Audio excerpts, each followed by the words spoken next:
Telling the story of Vietnamese history. Part 4. The Trung Sisters Uprising in 40 AD.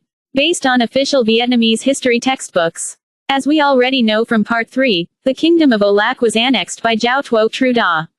The invaders divided our country into multiple commanderies and districts, placed under the direct rule of the Han administration.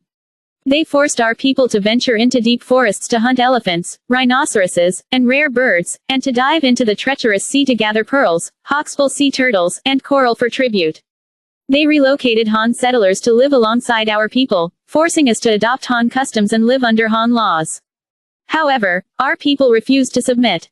They fiercely preserved their traditional customs while learning new crafts from the northern settlers. At the same time, they launched continuous uprisings against the invaders to safeguard their independence. Below are the causes and developments of the uprising. Who was Dinh Su Ding? He was the governor of Gao Kai Commandery, notorious for his extreme greed and cruelty, who tightly bound our people under the harsh laws of the Han dynasty.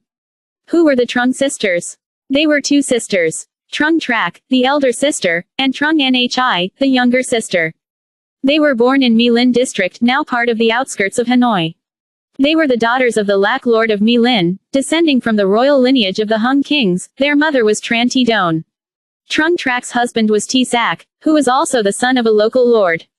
At the beginning of the 1st century, our country was under the brutal domination of the Han dynasty. Dinh, the governor of Gao Kai Commandery, was infamous for his greed and tyranny. At that time, in My Linh district, an area now belonging to Hanoi City, lived the two sisters, Trung Trak and Trung Nhi. Growing up in a period of national subjugation and grief, the two sisters developed a deep-seated hatred for the invaders from an early age.